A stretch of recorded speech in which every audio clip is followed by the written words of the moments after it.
So today we will do communication. What is communication? संचार क्या है?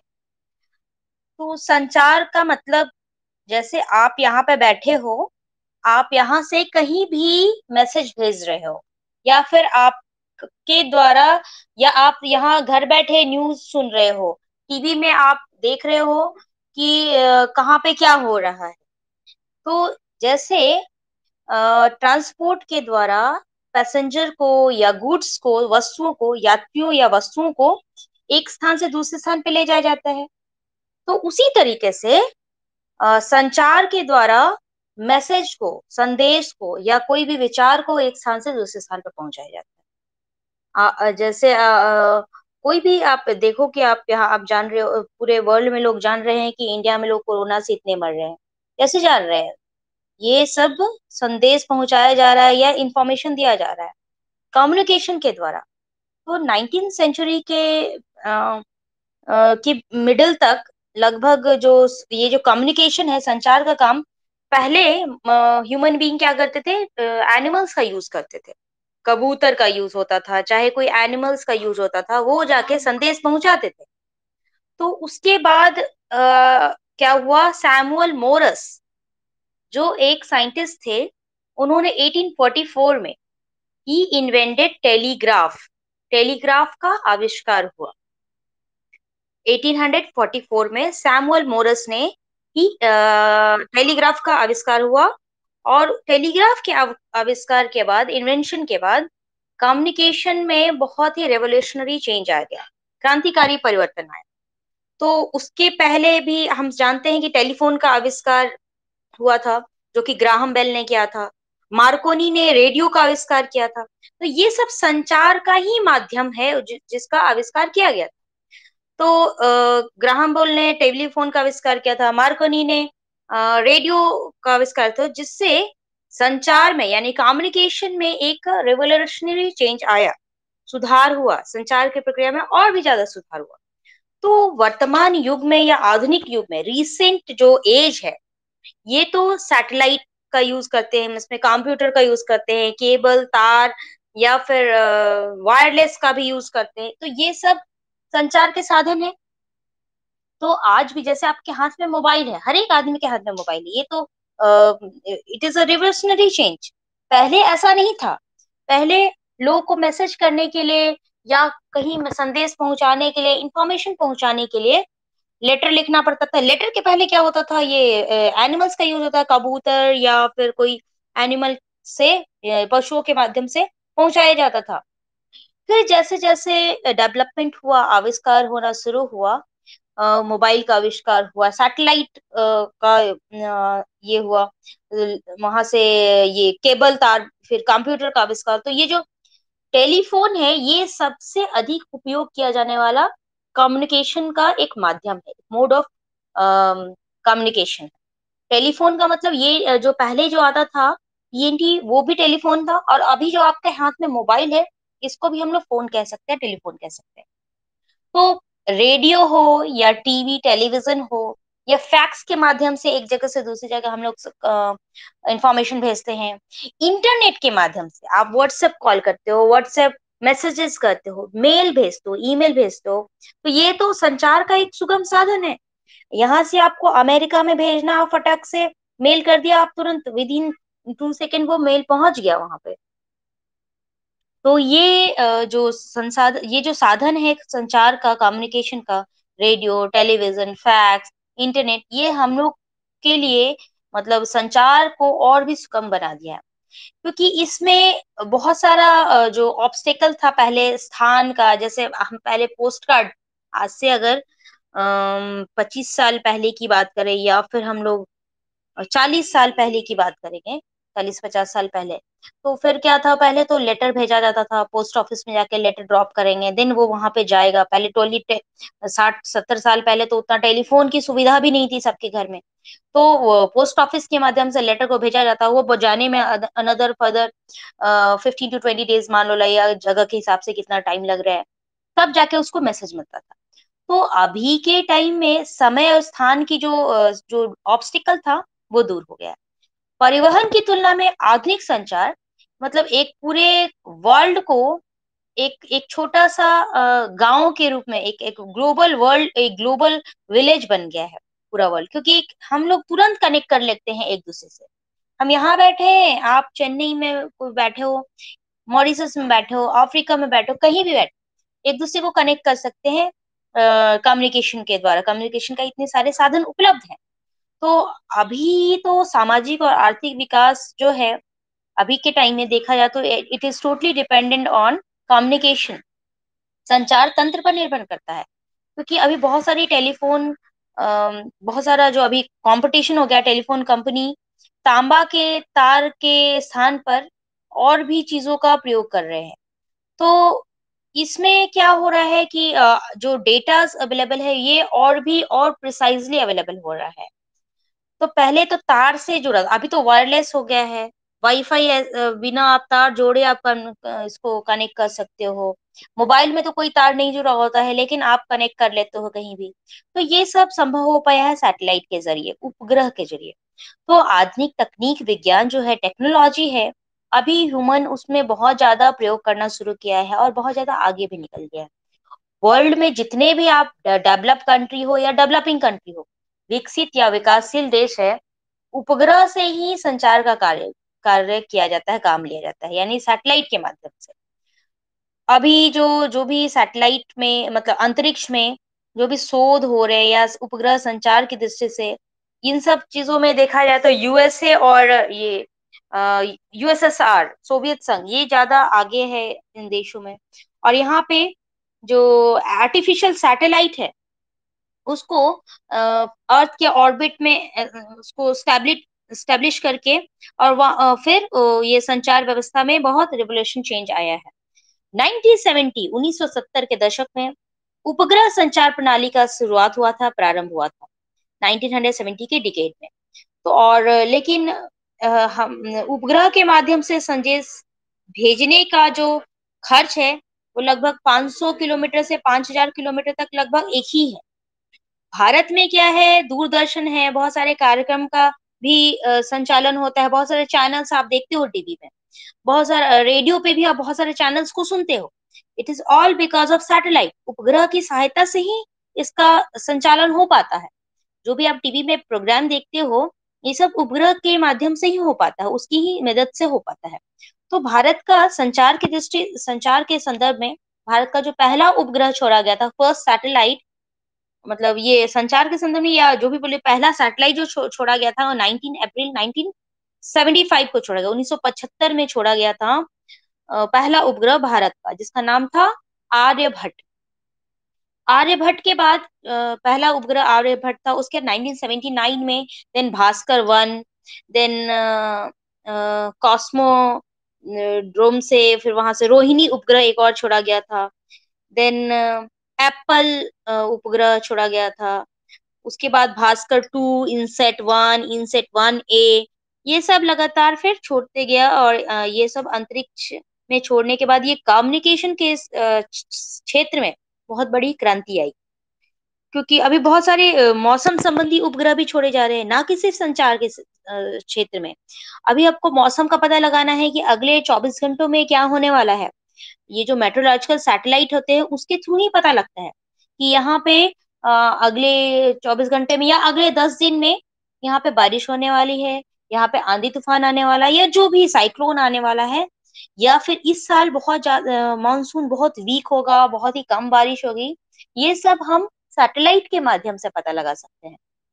तो ये इसमें भी सैटेलाइट जो होता है, एक तो शॉर्ट टर्म और लॉन्ग टर्म, तो दो तरीके का मेट्रोलॉजिकल जो जो मतलब आगे का जो प्रिडिक्शन है वो किया जाता है। शॉर्ट टर्म होता है 24 आवर्स टू 72 आवर्स के लिए, कि इतने घंटे में, अगले 24 घंटे के बाद आपको पता चलेगा हाँ ये इतने घंटे में ये बारिश होगी, या बहुत तेज धूप आने वाली है, मतलब बहुत गर्मी होने वाली है, क्या मौसम रहेगा, ये पता लगाया जा सकता है।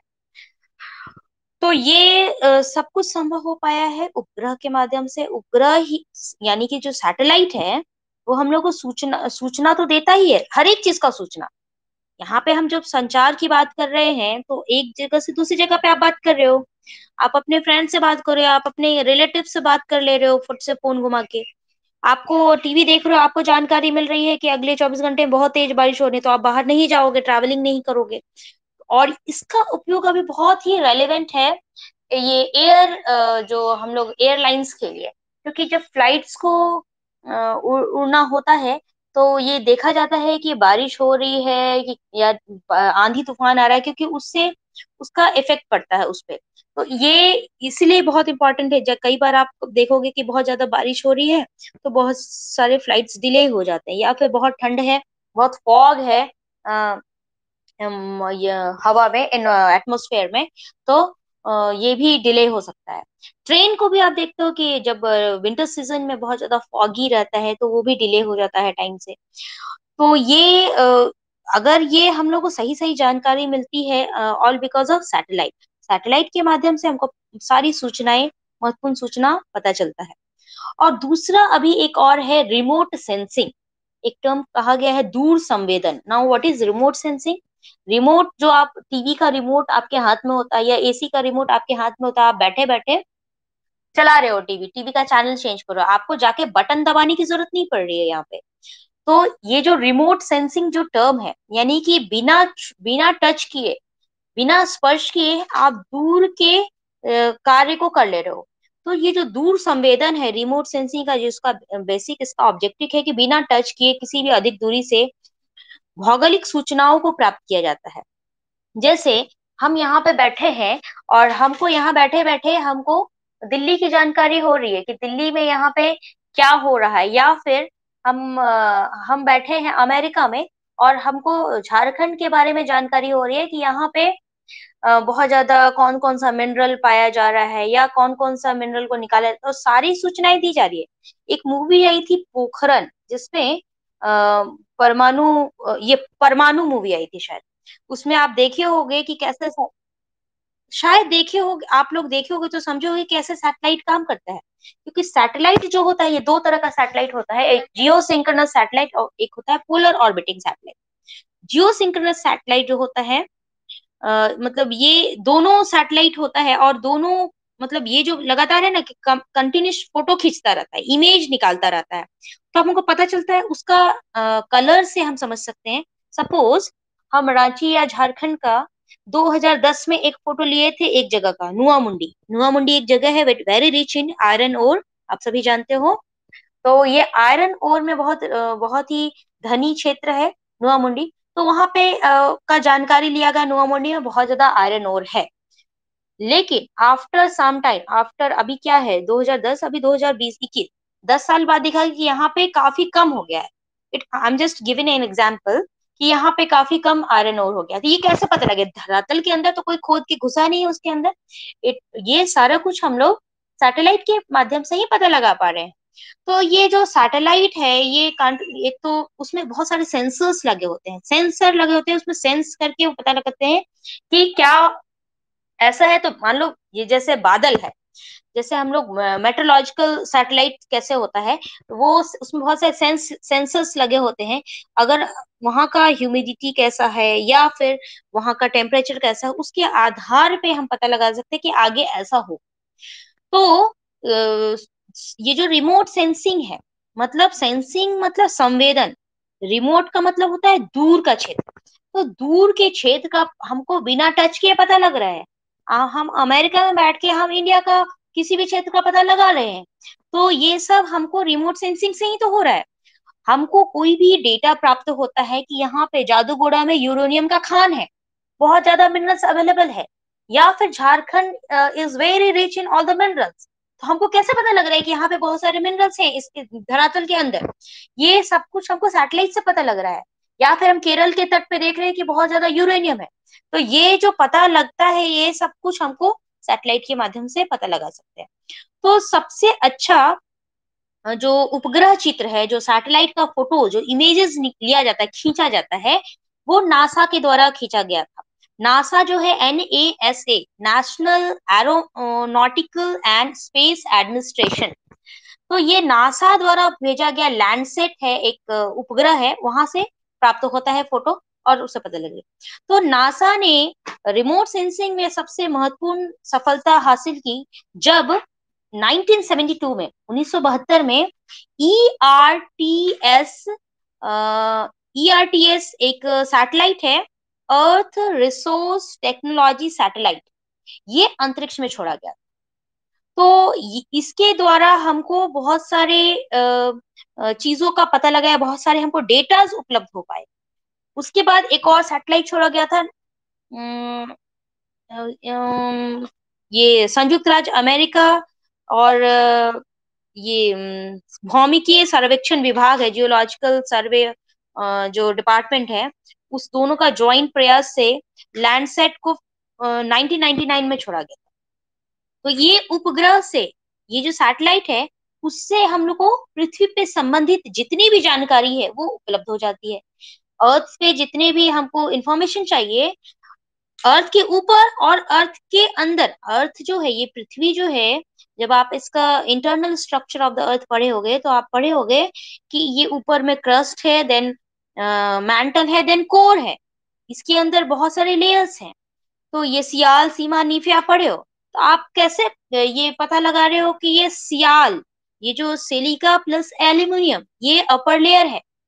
तो ये या फिर हम धरा मतलब इंटीरियर ऑफ द अर्थ जिसमें अंदर में जाते हैं, कोर में नीफे, निकल एंड फेरस है, आयरन है। तो ये कैसे पता लगा? हम लोग तो कोर के अंदर गए नहीं है, हम लोग को पता लग रहा है ये सैटेलाइट के माध्यम से सब कुछ उसके अंदर का पता लगाया जा सकता है कि इसके अंदर क्या है। तो इन उपग्रहों के माध्यम से हमको पृथ्वी से संबंधित, अर्थ से रिलेटेड जितने भी इंफॉर्मेशन है वो हम लोग को प्राप्त होते हैं। या फिर हमको ये मतलब बहुत सारे साइंटिस्ट है, वो लगातार रिसर्च करते रहते हैं, बहुत सारे मानचित्र निर्माणकर्ता भी ये भी बहुत सारे रिसर्च करते रहते हैं और बनाते रहते हैं। तो बहुत ये जो अमेरिका है, रूस है, ये सब बहुत उपग्रह से रिलेटेड मतलब ये जो रिसर्च है वो करते रहते हैं। इसमें बहुत सारा चीजों का जानकारी, जैसे मिलिट्री काम करती है, यहाँ पे ये छुप के बैठे हैं, ये सब कैसे पता लग रहा है? वहां से तो देख नहीं रहे लोग कि यहाँ पे घुसपैठी है, लेकिन ये सब हम लोग को सैटेलाइट के माध्यम से पता लगता है। अब जैसे यहाँ बहुत पॉल्यूशन हो गया है, पॉल्यूशन भी का लेवल भी हम सैटेलाइट के माध्यम से पता लगा सकते हैं, क्योंकि उसका डस्ट लेवल क्या है, एसपीएम लेवल क्या है, सस्पेंडेड पार्टिकुलर मैटर क्या है इस एनवायरमेंट में, इसमें ह्यूमिडिटी कितना है, मौसम का प्रिडिक्शन, वेदर का प्रिडिक्शन कर रहा है हम लोग को कि इस बार जुलाई में बहुत ज्यादा बारिश नहीं होगी। हमको कैसे पता लग रहा है? All because of satellite. अब ये डिफॉरेस्टेशन हो या अफॉरेस्टेशन हो रहा है, वनों को लगाया जा रहा है या वनों को काटा जा रहा है, तो ये सब कुछ हम लोग को कैसे पता चल रहा है कि यहाँ के वन इतने समाप्त हो गए, या फिर इतना मिनरल्स का निक्षेप है, और या फिर यहाँ पे इतना ज्यादा सेटलमेंट बस गया है। यहाँ पे पहले जंगल हुआ करता था, लेकिन यहाँ पे अब गांव बस गया है, यहाँ पे घर बन गए। तो ये जितने भी चीजें का पता लगाया जा रहा है, सब कुछ तो हम लोग को सैटेलाइट से पता लग रहा है। और जैसे जैसे प्रौद्योगिकी का विकास हो रहा है, टेक्नोलॉजी का विकास हो रहा है, तो गवर्नमेंट हो या एजुकेशनल इंस्टीट्यूशन हो या जो भी रिसर्चर्स हैं, ये सब उपग्रह चित्र जो होते हैं, उपग्रह इमेजेस जो होते हैं, उसमें नया नया खोज कर रहे हैं, उसमें नया नया रिसर्च कर रहे हैं, जिससे हमको पता लगता है कि यहाँ पे ये चीजें हो रही है या ये चीजें परिवर्तित हो रही हैं। तो ये तो हो गया कुछ रिमोट सेंसिंग के बारे में। कोई भी चीज का आपको पता लगाया जा सकता है। आप कंप्यूटर लैब में बैठे हो, या फिर आप यहाँ बैठे हैं, हम लोग कंप्यूटर लैब में, हम यहाँ से सैटेलाइट इमेजेस देख रहे हैं कि यहाँ पे ऐसा ऐसा है, या हम देख रहे हैं कि बे ऑफ बंगाल में लो प्रेशर बन गया है। लो प्रेशर बन गया, हम कैसे देख रहे हैं? हम तो समुद्र के ऊपर गए नहीं ज्यादा देखने के लिए। अब बहुत सारे मशीन जो है शिप में भी लगाए जाते हैं, तो बहुत सारे जो ऐसे कुछ मशीन शिप में लगाए जाते हैं, जैसे ये भी पता लगाया जाता है, या फिर हम लोग सैटेलाइट के माध्यम से पता लगे कि यहाँ पे लो प्रेशर बन रहा है। लो प्रेशर बन रहा है तो यानी कि हवाएं गर्म होकर ऊपर उठेंगी, या फिर यहाँ पे साइक्लोन आने वाला है। तो ये हम लोग को समुद्र के ऊपर तो हम हमारा कोई रिसर्च सेंटर तो नहीं है, लेकिन शिप में कुछ कुछ मशीन्स लगाए जाते हैं, उसे कुछ इंफॉर्मेशन दे देते हैं, और सैटेलाइट के माध्यम से हम लोग को इंफॉर्मेशन पता होता है या फिर इंफॉर्मेशन गैदर किए जाते हैं। तो ये हो गया कम्युनिकेशन। इसके बाद एक जैसे एक अभी आप जो इंटरनेट का यूज़ कर रहे हो, अभी आप क्लास कर रहे हो ऑनलाइन, ये सब कैसे संभव हो पाया? All because of internet. Internet नहीं रहता तो अभी आपका क्लास भी नहीं हो पाता। अभी आपके पास ये मोबाइल में आप व्हाट्सएप से भी नहीं कनेक्ट हो पाते। तो 28th सेंचुरी के ये जो मतलब उत्तरार्ध में कहें तो सूचनाओं का जो मतलब ये किया गया है, गैदरिंग किया जा रहा है या फिर धीरे-धीरे जो ये जो कंप्यूटर है या फिर ये जो आपके हाथ में मोबाइल है, ये भी एक शॉर्ट कंप्यूटर ही है, शॉर्ट ऑफ कंप्यूटर है। तो कंप्यूटर एक हमारी ज़िंदगी का एक इम्पोर्टेंट अंग बन गया है, जिसमें इंटरनेट के माध्यम से हम एक सिस्टम का निर्माण करते हैं। आज संसार में जितना जो इंटरनेट है, वो सबसे बड़ी इलेक्ट्रॉनिक प्रणाली है। इंटरनेट के माध्यम से हम कहीं भी संपर्क कर रहे हैं, हम स्पेस से जुड़ रहे हैं, साइबर स्पेस से जुड़ सकते हैं। बहुत तरह की जानकारी प्राप्त हो सकती है। आप गूगल पे कुछ भी सर्च करते हो, आपको कुछ भी जानकारी चाहिए हो तो आप सर्च करते हो। साइबर स्पेस है, इलेक्ट्रॉनिक कंप्यूटर ये जो वर्ल्ड है, ये जो इंटरनेट और वर्ल्ड वाइड वेब जैसा जो प्रौद्योगिकी है, उससे वो संचालित होता है। तो जो इन्फॉर्मेशन है, जो इन्फॉर्मेशन वर्ल्ड है, मतलब ये साइबर स्पेस, ये कहीं भी किया जा सकता है, कहीं ऑफिस में बैठ के, कहीं जहाज में बैठे हो, कहीं भी बैठे हो। इलेक्ट्रॉनिक नेटवर्क जो है, अभी जो मानव इतिहास में ये बहुत ज़्यादा प्रोग्रेस किया है। इंटरनेट जो है अभी तो बहुत सारे इसके यूज़र्स हैं, बहुत लोग इसको यूज़ कर रहे हैं, इवन सब लोग गाँव-गाँव में ये यूज़ किया जा रहा है। विश्व के अधिकांश देश में इसको यूज़ किया जा रहा है। प्रतिवर्ष लाखों लाख ग्राहक जो है वो इंटरनेट से जुड़ रहे हैं। सूचना को संसार का जो आकार है, प्रयोग है, इसमें इम्पोर्टेंस है, सब में डे बाय डे ग्रोथ हो रहा है। इसके अंतर्गत इंटरनेट के अंतर्गत जो ईमेल आप करते हैं, इलेक्ट्रॉनिक कॉमर्स, ई-कॉमर्स जिसको जो आप फ्लिपकार्ट से ऑर्डर कर रहे हो, अमेज़न से आप ऑर्डर कर रहे हो सामान या फिर जो भी आप फिर बेच रहे हो या तो ये सब आप ऑनलाइन भी कर रहे हो, तो ये ऑल बिकॉज़ ऑफ इंटरनेट। तो ये जो है या हम ये इसको एक संक्षेप में कहें या शॉर्ट में कहें कि दूरसंचार क्रांति जो है अभी मानवीय क्षेत्र में या फिर सोशल हो या इकोनॉमिक क्षेत्र में काफ़ी एक्सटेंशन ला दिया है, काफ़ी विस्तार ला दिया है। अगर नहीं होता तो शायद वर्ल्ड एक बहुत छोटा होता। मतलब छोटा नहीं कहते इसको तो ये वर्ल्ड को छोटा कर दिया है मतलब हम तुरंत कनेक्ट हो जा रहे हैं, कहीं भी संचार के माध्यम से। तो ये संचार वाला चैप्टर तो यहीं पे समाप्त हुआ। परिवहन और संचार का चैप्टर हम लोग कंप्लीट कर चुके हैं और इसके बैक क्वेश्चंस को आपको सॉल्व करना है। This is a homework. आपसे पूछा जाएगा कि परिवहन के कौन-कौन से माध्यम हैं? What are the mode of transportation? What is the difference between transport and communication? परिवहन और संचार में क्या अंतर है? या फिर अंतर महाद्वीपीय रेल मार्ग क्या है? ट्रांसकॉन्टिनेंटल रेलवे व्हाट क्या है? या फिर आपसे पूछा जा सकता है कि वो कौन-सा रेल मार्ग है जो किसी महाद्वीप से गुजरता है और 2 किनारों को जोड़ता है? तो ट्रांसकॉन्टिनेंटल के बारे में आप बताओगे। या फिर आपसे पूछा जा सकता है कि अंतरस्थलीय जल मार्ग का क्या 3 मेरिट बताएँ? वायु परिवहन या एयर ट्रांसपोर्ट का what are the demerit of air transport? Big inch pipeline में कौन-सा चीज़ को ले जाया जाता है, कौन-सा मटेरियल को ले जाया जाता है? तो ये सब हम कुछ पढ़ चुके हैं इस चैप्टर में, इसका आंसर आपको लिखना है। आपसे ये भी पूछा जा सकता है कि उत्तर अमेरिका का 2 प्रमुख आंतरिक जलमार्ग को बताएँ। तो इनलैंड वाटरवेज़ नॉर्थ अमेरिका का भी हम लोग कर चुके हैं। बहुत सारे क्वेश्चन जो पीछे में दिए हुए हैं इस चैप्टर के, उसको बनाने का कोशिश करोगे। महामार्ग क्या है? या फिर संयुक्त राज्य अमेरिका की पाइपलाइन कौन-सी है? तो हम लोग ये सब पढ़ चुके हैं। तो इसको क्वेश्चन को सॉल्व करोगे तो और आपका ये कॉन्सेप्ट क्लियर होगा। होमवर्क लिख लीजिए, इसके बैक क्वेश्चंस में जितने दिए हुए हैं, उसको आंसर को लिखना है कॉपी में, बनाना है। तो ये चैप्टर तो यहीं पे समाप्त हुआ। Am I audible girls?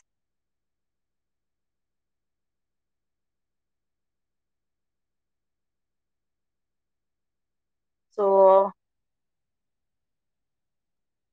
आप लोग यहाँ पे हो, थोड़ा आंसर करो, मैं कुछ पूछ रही हूँ। जिसको आता होगा वो बताएंगे, ठीक है? बताओ, बिग इंच पाइपलाइन के द्वारा किन चीजों को ले जाया जाता है? बिग इंच पाइपलाइन कहाँ पे है, पहले ये बताओ।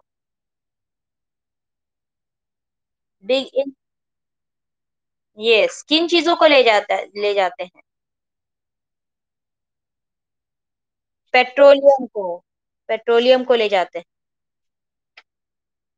आप पढ़ चुके हो संयुक्त राज्य अमेरिका का, जब आप पढ़ रहे थे पाइपलाइन, उसमें आप पढ़ रहे थे, तो इसमें पेट्रोलियम प्रोडक्ट जो है उसको पाइपलाइन के मध्य बिग इंच ले जाता है। अच्छा, मिडिल ईस्ट यानी मध्य पूर्व में कौन सा मुख्य पाइपलाइन है? नाम बताओ।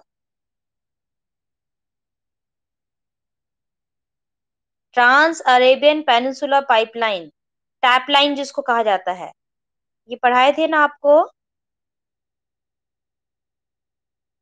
हम्म।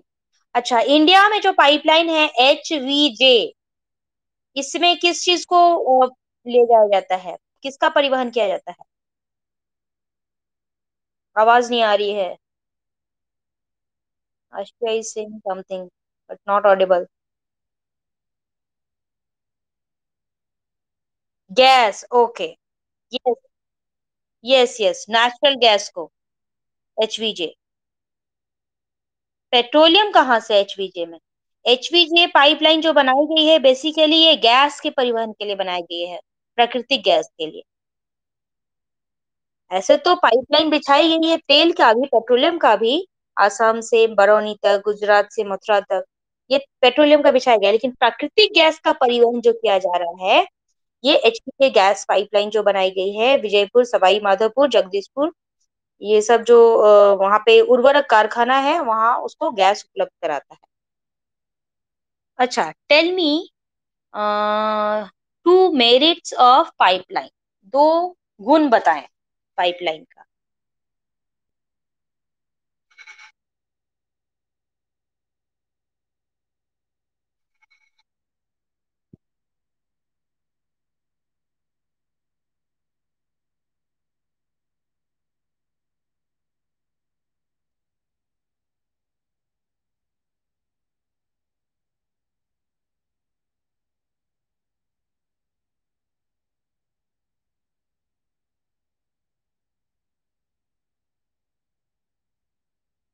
ओके, ओके, फाइन, ठीक है, आप लोग को मालूम है। नाउ टेल मी, स्वेज नहर किसके किसके बीच है, किन दो को जोड़ता है स्वेज नहर?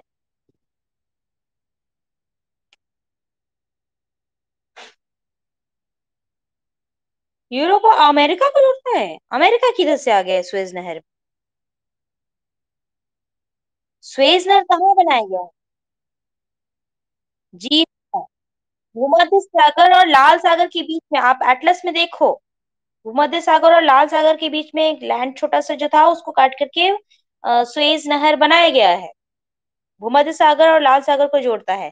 लेकिन ये लाल सागर के माध्यम से हम लोग यूरोप आराम से जा सकते थे, क्योंकि पहले केप ऑफ गुड हुआ लगा था। हम्म, यस। अब ये बताओ, पनामा कैनाल किसके किसके बीच है, किसको कनेक्ट करता है?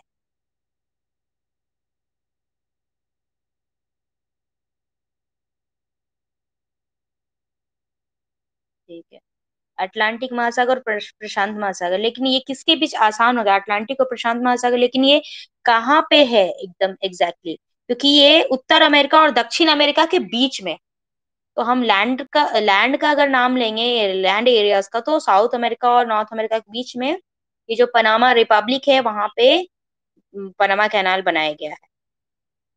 ठीक है, तो अच्छा, एक और क्वेश्चन का आंसर दीजिए। ट्रांस साइबेरियन रेलवे कहाँ से कहाँ तक है? ट्रांस साइबेरियन रेलवे,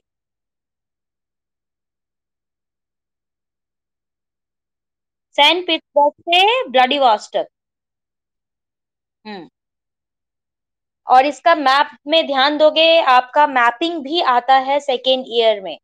तो एक बार आप लोग वर्ल्ड मैप, अगर ये खुल जाता है लॉकडाउन, तो आउटलाइन वर्ल्ड मैप एक बार मंगवा के रख लेना घर पे, तो जब टाइम मिलेगा हम लोग इसको करेंगे मैपिंग को, ठीक है? क्योंकि 5 मार्क्स का वो आता है और बहुत आसान रहता है, 5 आपको करने होते हैं। तो ये चैप्टर तो समाप्त हुआ, आप लोग इसका आंसर बनाओ और नेक्स्ट क्लास में हम लोग नेक्स्ट चैप्टर शुरू करेंगे। वी डोंट हैव अभी जो much we don't have much time now, अभी तो क्लास में ज़्यादा टाइम नहीं है। So will start next chapter in the next class, okay? And please tell your friends की क्लास करने के लिए सबको क्लास करना है, क्योंकि तुम लोग का अटेंडेंस काउंट होगा। Why they are not joining, I don't know, पता नहीं क्यों नहीं ज्वाइन करते हैं। सिर्फ सोना है क्या, करना क्या है घर बैठे? I am not telling you to share your video. तुम लोग नहाए हो, रेडी हो, ये हम तो कभी पूछने भी नहीं जाते हैं, लेकिन why they are not joining? चलो ठीक है,